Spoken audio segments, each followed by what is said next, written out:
Hey, good morning, guys. How are Morning. you? How's everybody doing today? Welcome to Dads with Coffee. As you can see, we have a new backdrop. And we have coffee. And we have coffee. But, you know, my coffee mug is not near as big. Yeah, it's Man, I want that coffee mug. don't You know know, how I this posted last night that, you know, you've seen things that say, you know, I need a little coffee and a whole lot of Jesus. yeah, The problem is I need it in that order. yeah. It's usually best to. You know, it's like if I get up and I want to go straight to you know, reading or praying, it's like my brain's too fuzzy. I mean, call it an addiction, I don't care, but I got to have a little bit of I got to have a little jolt. We talked about caffeine addiction last night in youth. It's a real thing. I got to be up a few minutes before I can like focus, and I think there's some good there to be. Well, to be focused, yes. I mean, I can blunder around. Sure, into you can blur your way through it. Uh, Hey, we're testing out some new audio this morning, so if you can hear okay, give us a like, give us a thumbs up, give us a hey, how y'all? Just so we All kind of right. know if you can hear if us. you can hear us, Can you hear us loud and clear? Do you want more volume? Or we'll you do what we can to fix that. just want us to yell? I don't know that we want to yell. I don't want to yell. I haven't had enough caffeine to yell. Well, I'm getting there. Yeah, Good. I'm on my second cup, so. I don't know if you could see the logo on my cup. Oh my goodness! Here I we don't go. know- I don't Here know. we go. I don't know if you know what's happening this weekend. Of course, you would wear that today. I got it. I did too intentionally. You intentionally. I had a purple hat on. I was like, wait a minute, I'm going to be on TV today. You got to rep.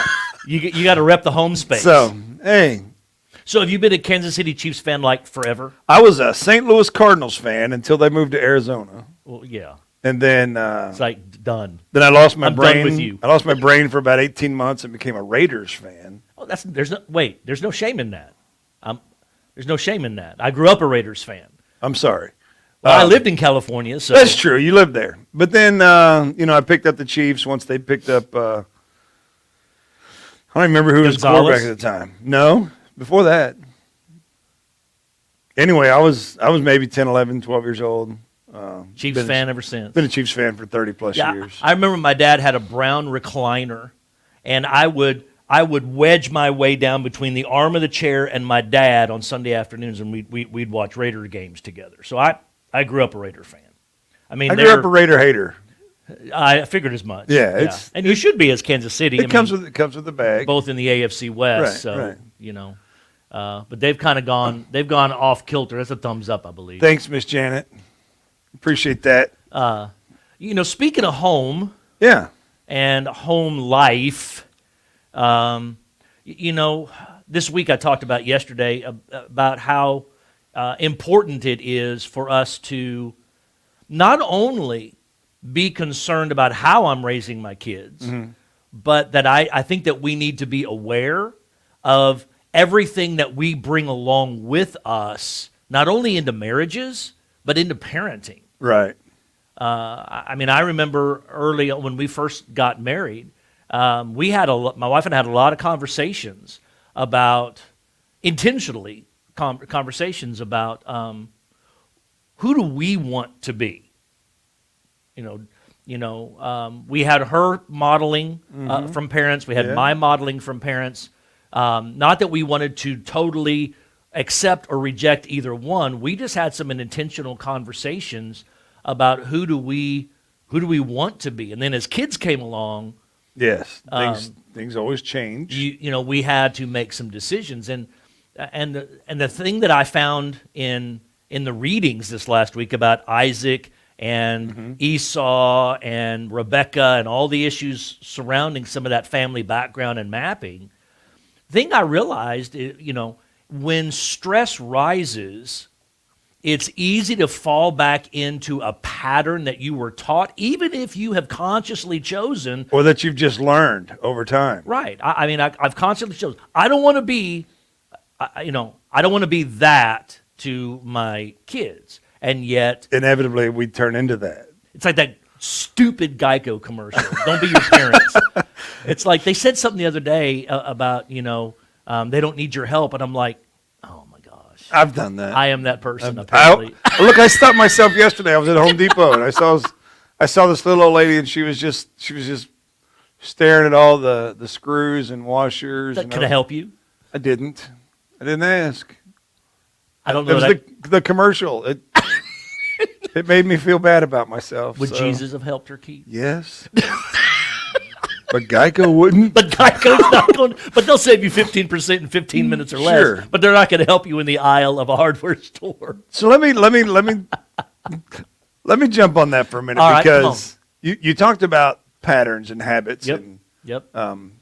Good and bad. and this isn't necessarily. Let me turn my phone off. I'm being rude. This isn't necessarily a parenting direct thing. Marcus has started working with the Crowley powerlifting team, and they had their first powerlifting meet on Tuesday. Yes. And two of the boys, I won't mention their names, but at the end of the meet, they said, "Man, I really miss Coach Warren." Well, first thing, Not being you, Coach the Warren. first thing I looked around, I was like, "Hey, I'm right here." Right. That's But not, then, but they weren't talking about me. they're not talking about that, Man, Coach Warren. it happened again yesterday. I was like so freaked out. But anyway, these two boys came. We're finishing up and we're debriefing a little bit, and they're like, "I slipped into my old habits. You know, on bench press, I let my wrist rock back, or Right. or on the deadlift, I got the bar too far away from me." And they slipped into their old habits because they hadn't been into a routine long enough Mm-hmm. with the new technique to carry it over into a meet. I think we can get like that sometimes. You know, it takes a while Yeah, absolutely. for us to build that routine, to build that sense of normalcy, that we have to do this consistently this way every time. You know, when you try to discipline, and I used the dog example last night. When you try to train your dog, we just got a little doorbell buzzer for our little puppy Rocket. And he'll go up to it, he'll paw it, and we'll let him outside. 4 seconds later, he's like, "Wait a minute, I didn't really want to be out here. I just like to hear the sound." He knows what I it just wanna does. hear the sound. It draws attention, but babies are the same way, right? Yeah. Sometimes if they're sitting there, they're lonely, they'll let out a little squawk, and you're like, "Well, what's this one?" Especially with Marcus, the first one.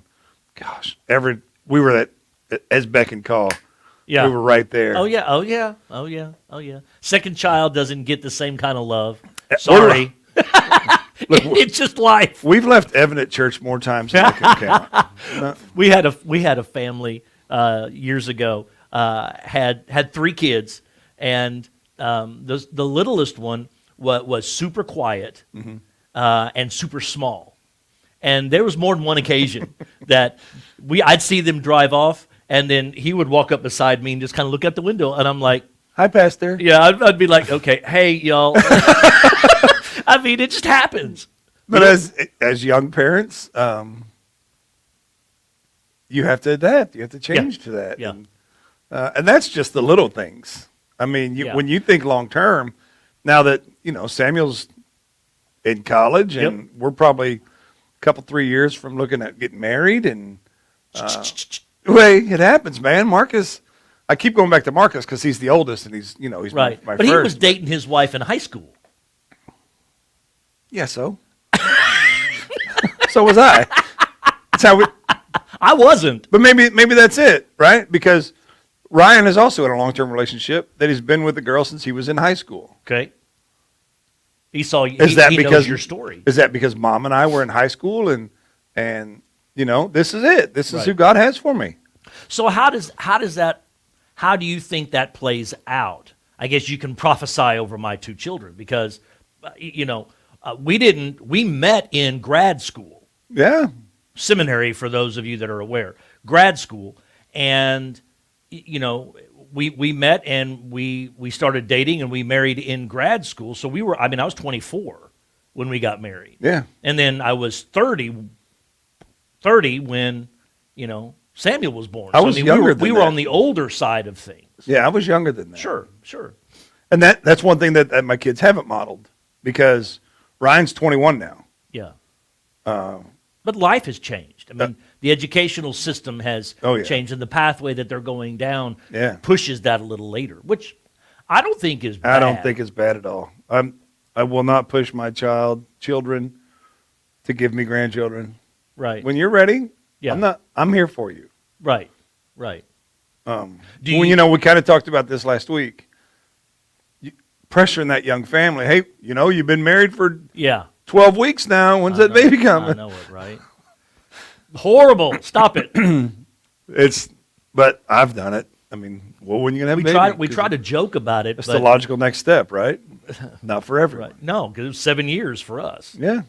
And, but I think God gives us, and this sounds stupid, but God gives us babies, not toddlers and young children, because we have to learn. We have to learn. Yeah. We think we have to train the child. Sometimes the parents have to be trained Absolutely. as well, because I think by nature we're not going to react to a baby squawking the same way I am a 12-year-old squawking. Right. But if I'd have started at the 12-year-old, You lost as a goose. yeah, because it's like I didn't have that years of training. I know some foster parents that got kids. Some good friends of ours got 2 boys, but they were a little later. The boys were, I think, 3 and 5 or 4 and 6. But they missed some of that early time, Right. and so they've all had a little more lengthy trying to figure it out because you started later. Well, and at 3 and 5, you've already developed some regulars. Absolutely. Absolutely. This is what I do. This is how I do it. Even at 3 and 5, Absolutely. this is how I talk to people. This is how I react in situations.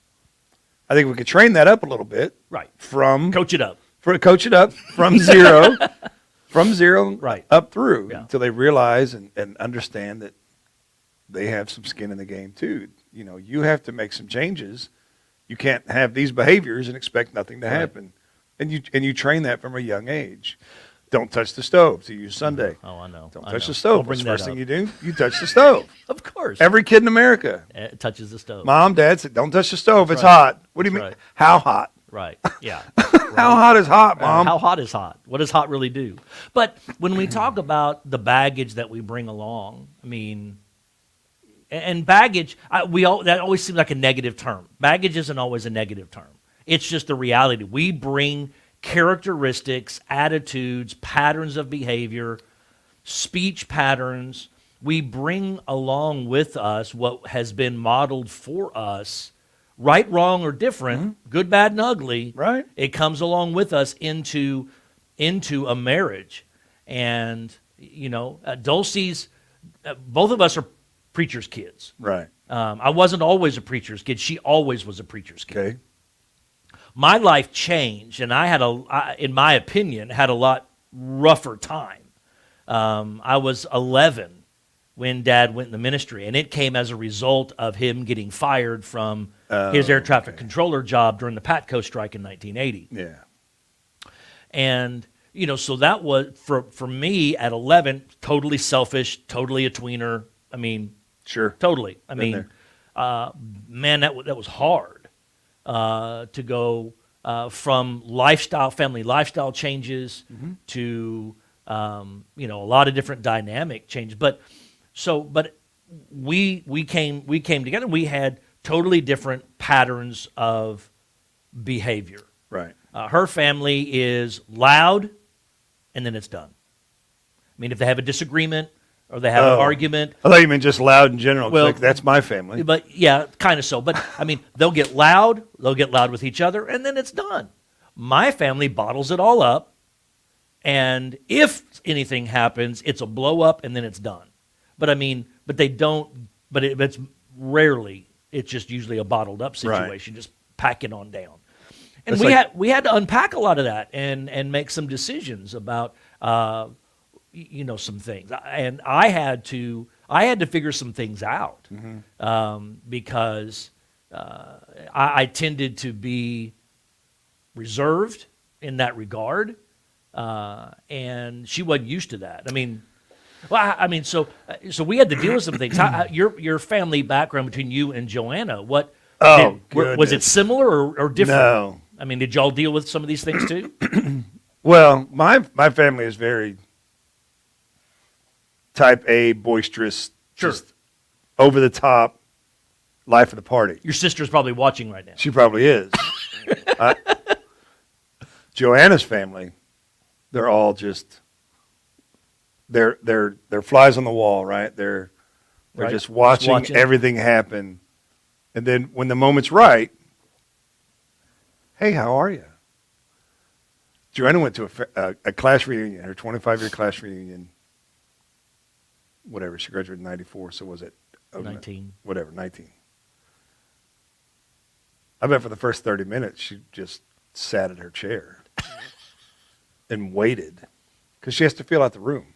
That doesn't, but that's Not not the me. Joanna that I see around here. No, though. it's not. But maybe she's more comfortable, and so This is maybe is the first home. year she was here, This is home, she didn't. right? This yeah. is home. But when she's first back into a situation, Yeah, she's quiet as a church mouse. yeah. And then, not me. I walk in the room. Hey, y'all, what's up? I slip straight back into Country Joe mode, and we just get it. I love seeing old friends. She hates seeing old friends. So did you all? What did you all do? I mean, did she track your way? Did you track her way? Did you all forge a new path? I mean, were there decisions and conversations about that? There are some parts of my family and some parts of her family. Right. I think some ways that my parents did it better, and I think some ways that her parents did it better. I'd love to give you a for example, but after 26 years, I don't know which came from where anymore. Right. And so now we've kind of developed our own sense of how we're going to do things. Right. And even that's changing since she's gone back to work. Sure. Used to be mom would stay at home. She took care of the Right. kids. She cooked. She Right. did all the laundry. She did Right. Friday's laundry day for me now. Right. I make the menu. I do 80% of the Right. cooking now. And that's all changed based on the situation. Right. But my dad never cooked. Her dad never cooked. Right. My dad never cooked. Her dad never Of cooked. course, we're products of the 70s. Sure. Boomer parents. And That was just the pattern at the time. yeah, mom cooked, mom cleaned, mom did the things. Right. Dad came home from work, took his work boots off, put his house shoes on, sat in his chair. Goldberg's isn't wrong about some of those. Yeah, he drank. This is my dad. Sure. He drank his coffee, he smoked his cigarettes, and he watched whatever he wanted to on the television Right. as I changed the channels. Boy, go. Yeah. You were the know, remote. Summertime, it was always Cardinals. I was. Summertime, it was always Cardinals baseball. Always Cardinals baseball. If there was, my dad was the happiest person on the planet when we got cable, because he got Channel 11 out of St. Louis, and he could watch All the the time. Cardinals game. All the time. I love to sit and watch baseball. Right. Joanna's- I wonder why. Joanna's family Yeah. never watched baseball. Okay. Joanna says, "Why do we have to watch another baseball game?" Because it's on. It's not have to, hon. We get to. we get to. We get to watch Cardinal baseball. Okay, we get to watch baseball. Right. There's a difference, because I don't get the Cardinals down here. So when they're on Fox Sunday Game of the Week, Yep. you better believe we're watching That's Cardinal baseball. or we're recording it at minimum. Yeah. Yeah. I'm watching. I'm listening, and I grew up surrounded by sports. My dad and I would go to men's fast pitch softball tournaments. I don't know if you've ever been to one. It's ridiculous. I played in some. Oh my! Loved it. I couldn't do it. Mm-hmm.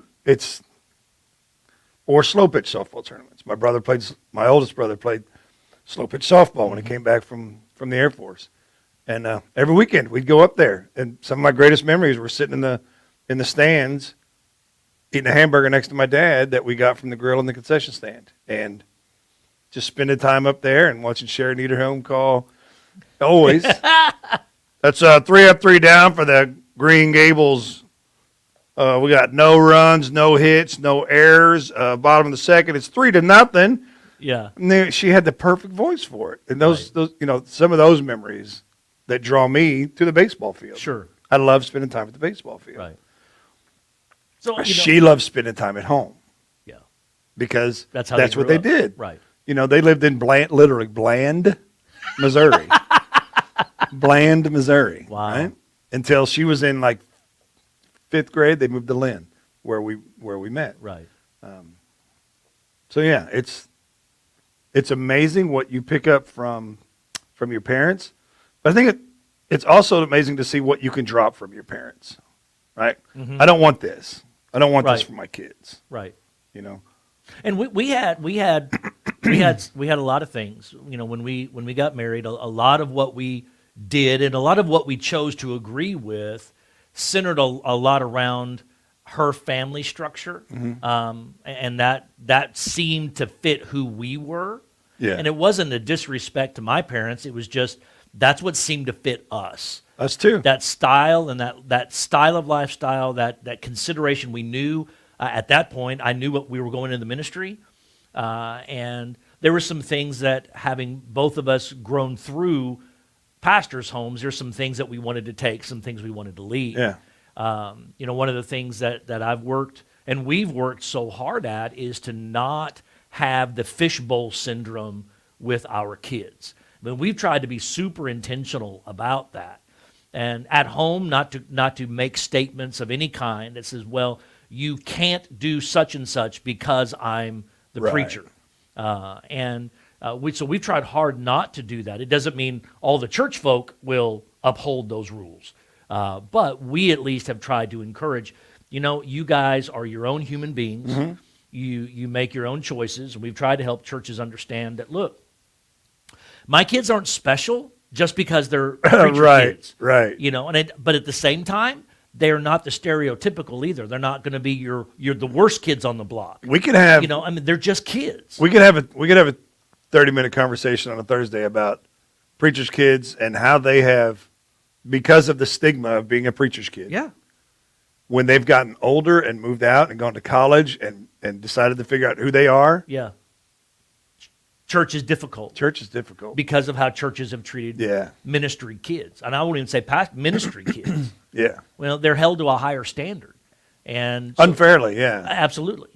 And so we've tried to keep them normalized as much as possible.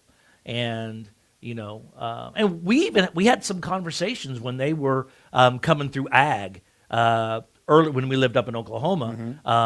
Her daddy raised show pigs, her family raised show pigs. So we had some show pigs on about, I think, 3 years in a row we had show pigs. And some of the things that were there centered on, you know, there were some shows, if they made it to the sale or they made it to the finals, this was going to be for the district, Yeah. would have been on a Sunday. And we had to have some conversations. And my raising and my traditionalist, fundamentalist Right. background started to kick in and go, well, they're just going to have to bow out and they can't go. And that was unfair. It was. And Dulce and I had a lot of conversations Because about that. because they didn't set that schedule. They didn't set the schedule, you know, and so we could either be, and some listening will agree and some will disagree, and at the end of the day, we had to make the choice for our kids, and it doesn't really matter if people Right. agree or disagree. Right. You know, some are going to say, well, you need to be an example and boycott the thing on Sunday because it's just not the right thing to do. Okay, then stop eating lunch on Sunday. Easy. Easy toe stomper. Well, I mean, if you're going to hold me to the standard, then hold yourself to a similar one. That's what Pharisees did. They would pick and choose. All right. Anyway, I let them go, and they missed out on Sunday. And we lived in a rural community, and everybody was like, whatever. Right. Yeah. It's show season. It's show season. Why are you not at? Right. And they'd ask me, why didn't you go? why are you here? Right. Well, I'm kind of busy. Well, Aaron- you could have taken the day off. I'm like, Aaron Summers, pastor. Good to meet you. Right. You know, but I struggled with that because I even struggled with some of the backgrounding in my life, spiritual backgrounding. You know, and I would ask, what's it going to look like if I take the day off to go do that? And of course, now I'm older and I care less. Well, you know, if you're the older me would have told the younger me, take the day off and go be with them. What difference does it make? If they don't like you, they don't deserve you. And you know, these are just some of the things that we have to deal with in life, and it's hard. It is hard. And they're tough decisions. But we're not. But just because we're ministry people doesn't mean that other parents aren't facing all of these same Oh, issues. absolutely. I mean, I think about Because they're bringing in all the family stuff. some of the younger families that we have, and I think back to, you know, Johnny commented on my Facebook post the other day, that doesn't look like the little boy I had in Bible drill. Right. You're right. Man, 16 and becoming a man, Yeah. that's difficult. Yeah. To know that we're 3 years away from having a big old house, Mm-hmm. a big old empty house. On your own. Yeah. So Yeah. we're praying about fostering. So Yeah, just in right. case, it's Well, and for us, Samuel, we're in that pre-empty nesting. yeah, Samuel's at school, between Isabella's things at school, and she works. school choir work. We find ourselves many nights on our own. We commented the other day. We're like trying out the empty nesting Yeah. rule. Yeah. We get up and we'll go to Panera for coffee, or we'll go to the store at 8:00 at night. We haven't done that in a long time, but it's like, what Since they were itty bitties. yeah, it's like what difference does it make? Right. And just testing out those waters a little bit. So that's where we need help. For some of you that are empty nesters now, how do you transition from having a house full of kids? Yeah. All came by the other night, just walked in the house like Like we've always told them to. right, and he did. If the light's on, come in. We're home. Right, And he came in and gave us the biggest hug, and Joanna cried, and sure, her babies came back. And right, It's it's I love youth ministry for that reason, because you build lifelong relationships. yeah, yeah. And unbeknownst to you, the longer they spend time in your house, you all are passing on some kind of marriage parenting model Yeah. to them too. And so now they're getting even a broader scope of things. Yeah. And that's important. And, we've got to be aware. And we've used the term intentional a few times today. We have to be intentional. Yeah, you have to make it a priority. Because if you don't, then whatever is in you is going to come out of you, that if you don't intentionally make decisions. Now, if that's a model you want to pass on, then that's fine, but choose to do that. Right. And we need to be making the choices to do that. And I would encourage parents or even young marrieds, choose who you want to be. Choose how you all want to respond and react. Don't just be whatever it is you've always been. Choose who you want to Right. be. Yeah. Like you said, you took some good and some bad. You took some good from both, and you mixed it into a new soup. Right. Became us. Yeah, and they have to. You have to become you, and not just your parents warmed over. Yes. Because that's two different family maps coming together, and you all have to choose who you want to be. And then when kids come along, you have to choose what kind of parents you want to be. And now those take intentional conversation. Yeah. Find your center. Absolutely. Absolutely. One bad habit that Marcus did get from me, Uh-huh. now that he's married, Lex will send Marcus to the store. This happened right around Christmas time. He says, I need star anise, right? Is that how you say it? Star anise, this little star. I don't know. I don't know. Star anise, right? ANISE, whatever that is. She's like, I need some of this for this cookie or whatever, Okay. this dish that I'm making. Marcus bought like 3 tubs of it. She needed one little thing.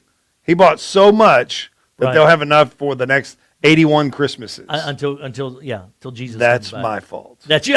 That's my fault.